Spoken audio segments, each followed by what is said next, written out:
Hello and welcome to Topic 3, Lecture 1. And in this lecture, we're going to be talking about defining crime. So topic 3 covers a lot of material.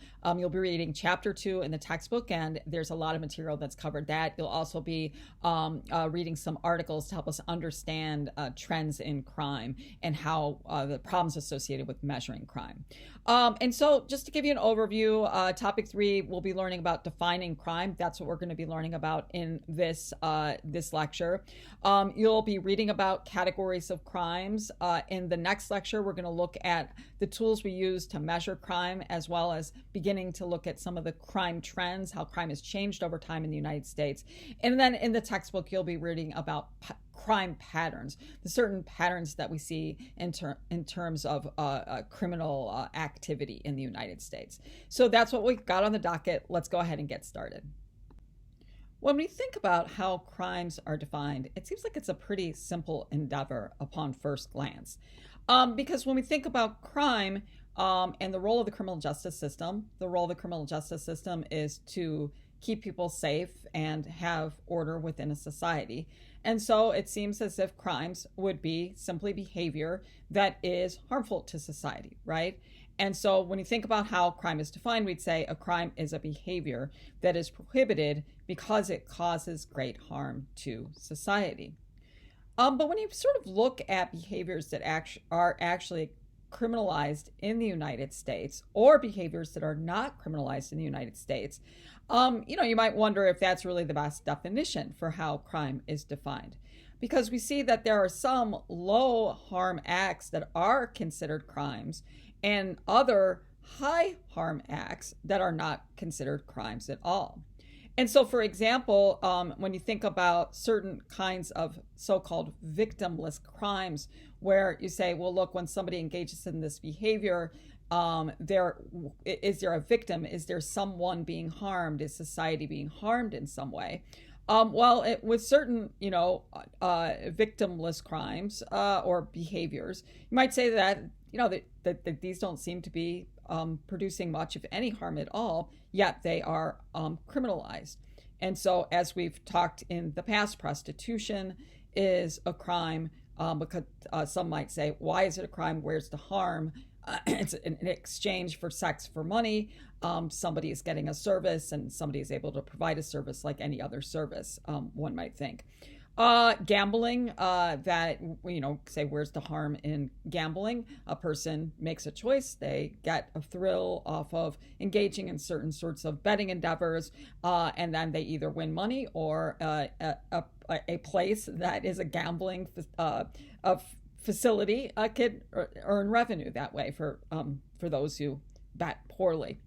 And you could say, too, assisted suicide is physician-assisted suicide is criminalized in many states in the United States.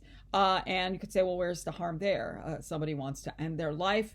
They're of sound mind, and they want the assistance of a doctor who would make sure that the procedure would go as planned with as little pain as possible. And so, you might say, okay, well, why are these considered crimes, particularly if you think and agree that they are behaviors that don't present harm to society? On the flip side of that, you could say that there are some really high harm behaviors that are not considered crimes. I have two up here. One is carbon emissions. The other is the mortgage selling practices that brought about the economic collapse of 2008. Right now we're facing increasing, warming of the planet. And if the increasing warming of the planet is not reversed or stopped, at least at how warm we are right now, there could be some really catastrophic consequences for the world. And a lot of that warming is caused by the emissions associated with the burning of fossil fuel. And so given how harmful carbon emissions are, one might wonder why that is not that behavior isn't criminalized in some way. If you've read anything at all about the economic collapse of 2008, which probably seems like long ago history to you all, but basically because that banks and other mortgage providers were engaging in practices of selling mortgages to people who couldn't afford the mortgages, who were, really did not have a good credit history. And then those mortgages were bundled in a way to be sold on the market in order to make money for those who were buying those bundled mortgages. And when it was discovered that those mortgages were worth nothing, it had devastating consequences for the economy. But those mortgage selling practices weren't criminal then, they're not criminal now. And so it kind of lets us begin thinking about, okay, well then, maybe harm is not the best way of defining what kinds of behaviors should be considered crimes. And so what else is going on if it's not related to harm? So the textbook offers 3 different theories of how behavior is classified as crimes. There's the consensus theory, the conflict theory, and the interactionist theory. And we're going to look at each of these in more detail in the following slides. I do want you to keep in mind that the criminalization of behavior or actions, that's a product of government and politics, okay? Whether or not a behavior is considered a crime is because either the state legislature or the federal legislature passes law that define action as criminal, okay? And so these laws can be a product of politics. And keep in mind as well that if a state legislature does not take action in order to, or a federal Congress doesn't take action to define a behavior as a crime, then it's not considered a crime. And as we know that these criminal laws are a product of politics, okay? And so it is the people who get elected to office, the party that has power within the state or federal Congress, the ideologies of the lawmakers, the donations that they may get from interest groups or from their constituents, all of these can influence what kinds of behaviors are or are not defined as crime. And these different theories are going to help us understand the impact that politics has on how crime is defined. The first viewpoint is known as the consensus view. And I think that when most of us think about how behavior becomes criminalized, we think about and we sort of come from a place of like, oh, well, it's the consensus. It's what the majority of people in a society view as being criminal. And that, that's what consensus is. Consensus means that the majority rules, right? That there's a consensus of wide agreement that something is harmful to society. So as it says there, criminal law is rules set by state authorities that express the norms, values, and goals of the vast majority of people within that society. And so since criminal law is about social control, about controlling those behaviors that are likely to harm society, it's the behaviors that are widely accepted as being harmful that are criminalized, okay? And so in other words, that, the vast majority of people within a society agree that these certain kinds of behaviors like murder and physical assault or any kind of assault, robbery, forcible rape, right? That there's the vast majority of people view those as harmful behaviors that need to be controlled by society. And that's why they are criminalized. And from the consensus view, it's not just these obvious sorts of behaviors that are likely to harm society, but it can be some less obvious ways. So even if a behavior is not regarded as overtly and obviously harmful, the majority of people within that society feels that the behavior causes some type of harm that justifies criminalization. So, for example, prostitution. Prostitution is illegal in all 49 states in the United States. Utah or Nevada is the only one that it's not criminalized in. And that's because the vast majority of people share the value that there's something immoral about prostitution and that allowing prostitution can degrade morality, erode morality, and that degradation of morality is harmful to society. And also that prostitution, while it might not be overtly harmful, that it can lead to sort of predatory predatory behaviors if we allow prostitution. That is, people preying upon those who are perhaps most vulnerable within our society, which in and of itself could be seen as harmful, right? But I think that there's a sense that people who participate as prostitutes, that they're being used, not that they are taking their own autonomy and saying, this is what I want to do with my body and my life, right? And so those are some examples that give us an idea of how the consensus view defines crime within the United States. The conflict view offers a very different perspective than the consensus view. While the consensus view is saying that what the majority considers to be harmful is what gets reflected in criminal law, the conflict view basically says that criminal law is a reflection of class structure, and that from their perspective, that those that have the most economic power, they're the ones who end up making laws, and the laws that they make criminalize those behaviors that jeopardize their hold on economic power. And so in other words, criminal law is an extension of the economic power of those who are in lawmaking institutions like state legislatures and the federal Congress. And that they, when it comes to criminal law, that they will criminalize behaviors that jeopardize their economic hold on power. Now, clearly, this viewpoint, not necessarily, apply to, such kind of obviously harmful behaviors like homicide and assault. However, there are some examples that, fit really well into the conflict view. So, for example, that the theft of private property, right?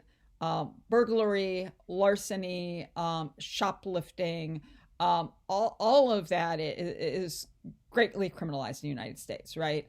And sure, it's harmful, but it's more property harm, right? That people lose an item of value to them. Not that that's not harmful, but that it's not as harmful as maybe some other activities. However, if you get charged with a property crime, it's a pretty significant penalty in the United States. But when you look at the theft of public revenue, okay, so this is from the conflict view's perspective, that oftentimes the theft of public revenue is not even regarded as theft. So, for example, a public revenue would be tax revenue, the revenue that we collect, that we're supposed to collect, based on our income and based on, other assets that we might have. And as we know that there are a lot of ways that that you can avoid paying taxes that are absolutely legal, but that protect the very wealthy from paying taxes. So like offshoring corporate entities, right? So that you're not subject to federal taxes. And that's tax avoidance, right? And that in a way you are depriving the tax coffers of, the fair share that everybody else is sort of paying on their wealth. And so some might argue that the fact that we have a lot of legal tax avoidance practices that deprive the public coffers of the taxes that are owed is a good example of the conflict view, because there's no question that the theft of private property should be criminalized, but that allowing people not to pay their taxes, making it actually easy to do that, like reinforces those who have economic power who are making these laws because they don't want to lose the money that they have from their wealth. Some argue that the war on drugs is a good example of the conflict view. That there are many drugs in the United States that are very harmful to people's health, alcohol and tobacco, right? But those are absolutely legal in the United States. Why? People make a lot of money. Again, this is from the conflict view. People make a lot of money from selling alcohol and selling tobacco. However, that selling other kinds of drugs that are either as harmful or some evidence is less harmful, like marijuana and some, opioids, those are cracked down on, right? Heroin, etc. But the creation of opioids from pharmaceutical companies, right, like OxyContin, that gets into the stream. I mean, that was absolutely legal, right?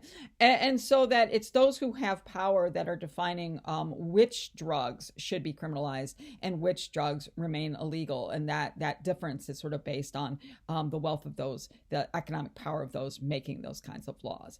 And then to go back to the harmful mortgage practices that we talked about in earlier slides, those remain legal. Some might say, why do those remain legal? Well, they remain legal because those who are in office and making laws are beneficiaries of those kinds of stock practices, those kinds of mortgage practices, and that's why they do not become criminalized. The interactionist viewpoint argues that criminal law reflects the values, opinions, and preferences of those in power. In other words, that it's those in power that they impose their own values, their own moral code on the rest of the population. And from this viewpoint, they're sort of like lawmakers are considered like moral entrepreneurs, right? It's basically that if you have power within a state legislature or in the federal Congress, right, it's those who have power, it's their moral beliefs that gets reflected in what's considered criminal or not criminal, okay? And so the moral entrepreneurs are groups that persuade society to enforce rules that are consistent with their own moral beliefs, okay? And so that while the moral entrepreneurs may very well be in the lawmaking branches, interest groups can also be moral entrepreneurs, where they basically have a particular moral perspective, and then they donate money or persuade lawmakers to basically pass criminal laws that reflect these moral and value-based beliefs. And so for this perspective, criminal law reflects morals of the morals of those in power, that criminal law doesn't necessarily reflect things that are inherently evil or harmful. And so we've got some examples here. I'll just put them all up. They're not coming up in order. But abortion could be a good example of that, or the criminalization of abortion, okay? Or the legalization of abortion. It's those who have the power that are going to either choose to say abortion is morally wrong, therefore it should be a crime, or on the flip side of that abortion is not morally wrong, that it is an expression of individual autonomy, and therefore it shouldn't be criminalized. Same with assisted suicide. In some states, it seems like that it's moral to allow people to end their lives in a manner in which they choose, particularly if they are facing terminal illness. But others say, nope, that's immoral, that, let God's will be done, and that humans shouldn't interfere with the end of life. Prostitution versus sex workers, right? Some think that it's immoral, others think that it's just a service like anything else. And then it can also be applied to sort of the morality of smoking cigarettes, or the morality of drinking a martini, right? Oh, well, that's what, that's morally acceptable, but, smoking a blunt or a spliff or whatever, that's immoral, right? And so it gets reflected in criminal law. But as we see changing attitudes about moral entrepreneurs, if those who think that there's absolutely nothing immoral about, smoking pot and, actually producing it for legal consumption, then those are the moral entrepreneurs that are going to, be in making these laws, and those shifts in morals and values can be reflected in criminal law throughout the United States. Okay, so now that you have learned about these three different ways of defining crime, I want you to ask yourself, of the three, which view do you think does the best job explaining how behaviors get defined as criminal in the United States? I think what we'll find is very similar to the 6 justice perspectives that we learned about last night, that to fully understand, sort of the goals of the criminal justice system, it's important to take aspects of the different perspectives into consideration. And I think you'll find that that's the same case when thinking about these 3 perspectives in terms of how we define crime. Okay, that's it from me. Thanks for listening and paying attention, and I will talk to you again soon.